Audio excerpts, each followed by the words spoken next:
setiap hari 5 kali, apakah masih ada lagi kotoran pada tubuhnya? Maka yang demikian itu umpamanya solat 5 waktu yang dengannya Allah Subhanahu Wa Taala akan menghapuskan semua kesalahan-kesalahan yang telah dikerjakan. Jadi dengan solat 5 waktu tadi dia akan bersihkan. Cuba bayangkan kalau kita sembahyang zuhur tadi, tapi dosa yang tidak disengajakan dilakukan tadi, dia keluar sampai waktu asar dia berhenti, dia solat. Jadi itu sebagai penghapus dosa.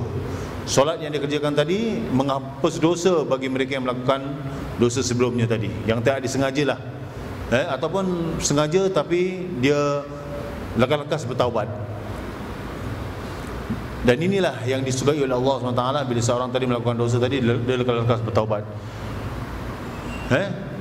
Juga orang yang contohnya seperti mengerjakan haji, di samping banyak faedah solat bagi orang mukmin tadi, maka ibadah haji juga tidak kurang manfaatnya untuk menghapuskan dosa. Kerana di sinilah kalau kita lihat Rasulullah sallallahu alaihi wasallam telah bersabda dalam sebuah hadisnya yang telah diriwayatkan oleh Imam Bukhari dan Muslim, man hajjal baita falam yarfus walam yafsuq kharaja min dunubihi kayauma ladathu ummuhu. Ini sabda Rasulullah SAW, sabda Rasulullah SAW, sesiapa yang naik haji ke Baitullah lalu dia tiada berkata sesuatu yang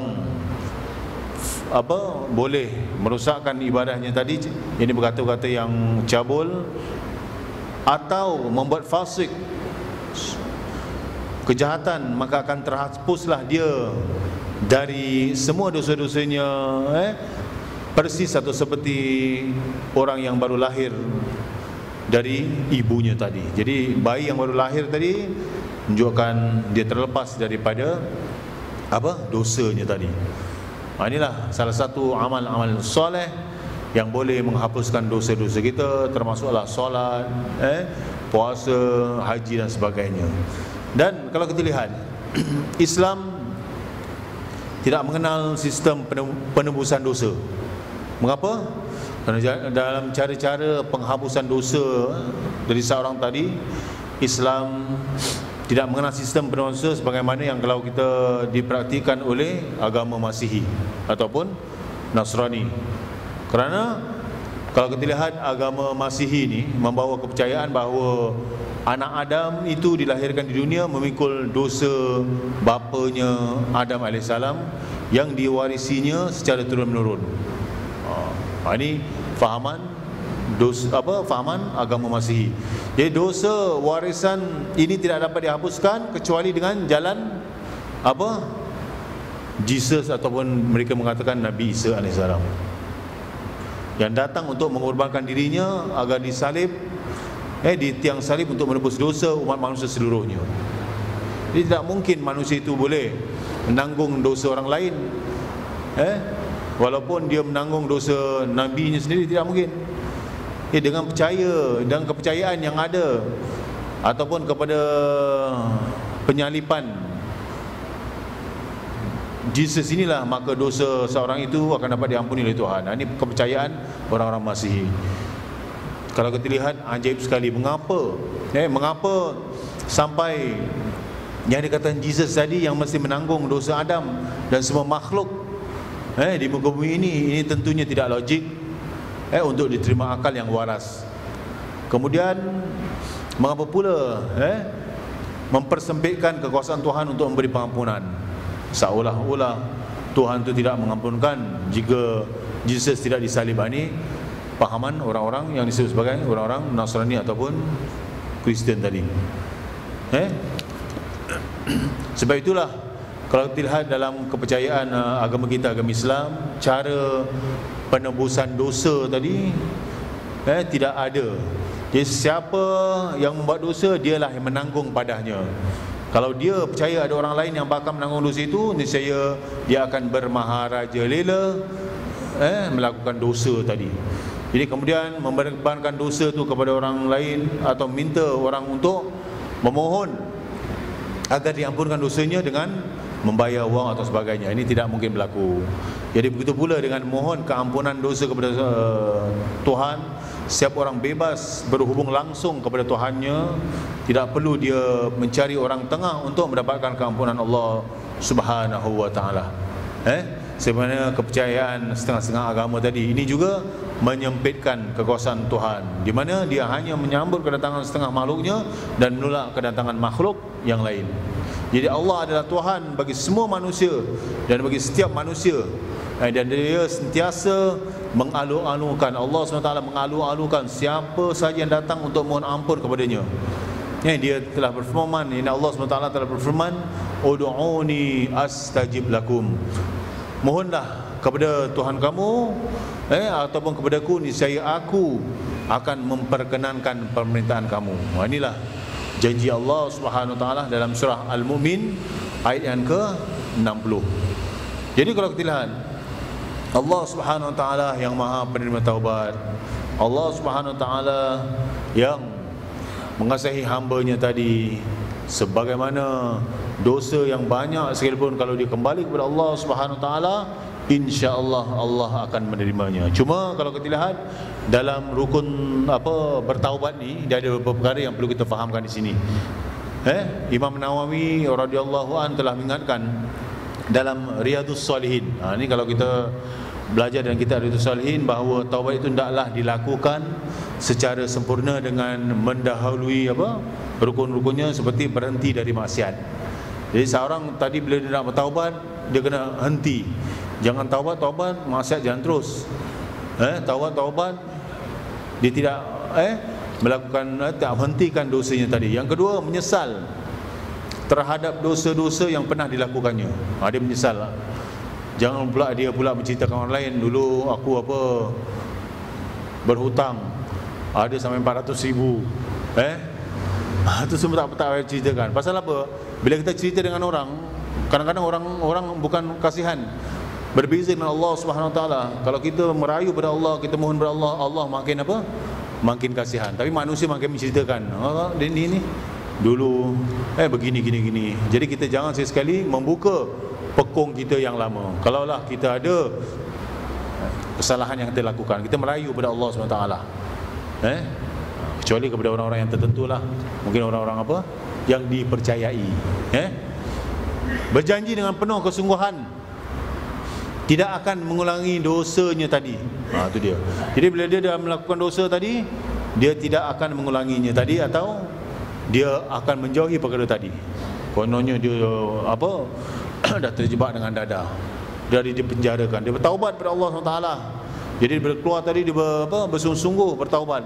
Jangan menghampiri, mendekati kawan-kawan yang ada tadi. Jangan bercampur dengan kawan yang membawa kepada keburukan tadi. Tinggalkan.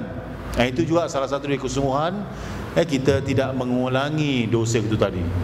Yang keempat, bila dosa berkaitan dengan orang lain, hendaklah menyelesaikannya persoalan itu dengan orang itu sendiri. Kalau kita dosa dengan Allah SWT, kita mohon taubat dengan Allah SWT. Tapi kalau kita ada dosa dengan manusia, ada bersangkutan dengan manusia, kita kena mohon ampun.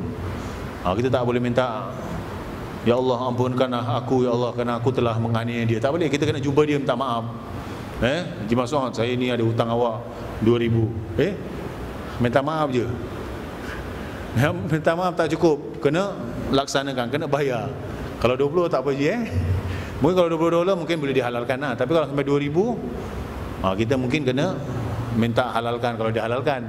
Kalau dia cakap tak apalah, kalau awak tak ada duit, mungkin awak kena bayar secara installment. Kalau kita beli kereta pun kena installment, apalagi dengan hutang dengan manusia. Itu antara kita dengan manusia. Kenapa? Kerana kalau manusia tadi tidak memaafkan, tidak mengampunkan kita, nanti dia akan tuntut dia yaumil qiyamah.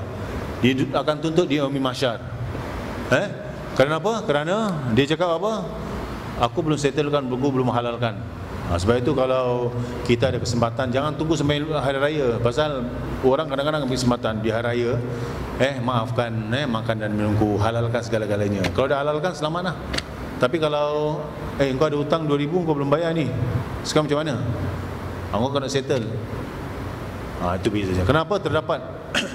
Lantaran itu kalau kita lihat dalam pandangan agama, Rasulullah sallallahu alaihi wasallam telah mengingatkan dalam sebuah hadis yang telah diriwayatkan oleh Imam Bukhari, di mana Rasulullah telah mengatakan, tahukah kamu siapa yang bankrupt di hari kiamat?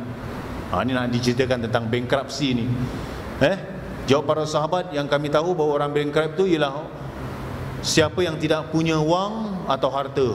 Maka berkata Nabi sallallahu alaihi wasallam, orang yang bankrupt dari umatku ialah sesiapa yang datang pada hari kiamat dengan membawa pahala-pahala solat, puasa, zakat, tetapi dia juga membawa dosa. Dia juga dalam masa yang sama membawa dosa. Membawa dosa, memaki si fulan. Dia pernah maki si fulan, menuduh jahat kepada si fulan, memakan harta si fulan, mengalirkan darah kepada si fulan, serta memukul si fulan. Maka dia ambil semua pahala dari amal-amal bakinya yang diberikan kepada orang-orang yang dizaliminya. Jadi orang yang pernah dia zalimi tadi, pahala dia tu dia berikan kepada orang yang telah dianiaya, dia berikan kepada orang yang dia umpat, dia berikan kepada orang yang dizalimi, difitnah dan sebagainya. Kata Rasulullah sallallahu alaihi wasallam, jika telah habis semua, kata Rasulullah sallallahu alaihi wasallam, amal-amal baiknya, padahal tuntutan ke atasnya masih belum selesai, maka dia ambil dosa-dosa dari mereka yang menuntut itu, lalu dibebankan ke atas dirinya, kemudian dia pun dilemparkan ke dalam neraka. Na'udzubillah min zalik. Pahala dah tak ada, sepatutnya kena berikan kepada orang yang dia zalimi tadi, tapi akhirnya dosa tadi diberikan kepada dia. Jadi bukan senang aku dah rajin amal, aku dah ini, tapi dalam masa yang sama dia melakukan dosa juga. Itu kena hati-hati. Lantaran berat sekali hukuman yang bakal diterima oleh orang-orang yang buat penganiayaan serupa di atas tadi, maka Nabi SAW telah memperingatkan perkara berkali-kali dalam hadisnya, barang siapa yang menanggung kezaliman kepada saudaranya yang berupa pelanggaran terhadap kehormatannya ataupun dari sesuatu yang lain, maka hendaklah dia minta penghalalannya dari sekarang lagi. Jadi waktu hidup kita, sebelum datang hari yang tiada berguna lagi dinar, fulus atau dirham, wang ringgit. Tetapi yang diminta pada hari itu ialah amal yang soleh yang akan diambil sekadar kezaliman yang diperbuat kepadanya. Kemudian jika tidak ada lagi amal-amal yang baik kerana sudah habis, maka diambilnya daripadanya dosa-dosa dari saudara yang dizalimi itu seraya dibebankan ke atasnya. Maka dari itu saya mengingatkan pada diri saya dan juga tuan-tuan dan sekalian, marilah sama-sama kita menjadi insan yang selalu memaafkan, menerima taubat dan berhati-hati dalam kita melakukan dosa tadi, dan mudah-mudahan kita kembali kepada Allah Subhanahu Wa Taala, tidak menanggung dosa. Kalaupun ada pun dosa, sudah pun kita mohon taubat kepada Allah Taala, dan kalaupun ada dosa-dosa dengan manusia tadi, kita sudah beres di dunia. Sebab itu orang yang ada hutang tu jangan main-main. Nanti kalau dia terkena tuntut, nanti tempat dunia dia boleh lepas, tempat dunia dia boleh lari, tapi bila di akhirat, walaupun 1 sen sekalipun akan dituntut. Inilah yang dikatakan disebut sebagai apa? Disebut sebagai manusia tadi akan menuntut apa saja yang telah dilakukan tadi. Jadi marilah kita mohon kepada Allah Subhanahu Wa Taala, semoga kita ini diberikan pimpinan di dunia dan akhirat. Bismillahirrahmanirrahim. Alhamdulillah, wassalatu wassalamu ala Rasulillah wa ala alihi wa sahbihi wa mawalah. Rabbana amanna bima anzalta wa tabana ar-rasul faktubna ma'asy syahidin. Rabbana atina fid dunya hasanah wa fil akhirati hasanah wa qina adzabannar. Sallallahu sallam ala sayidina Muhammad walhamdulillahirabbil alamin. Taqabbalallahu minna wa minkum.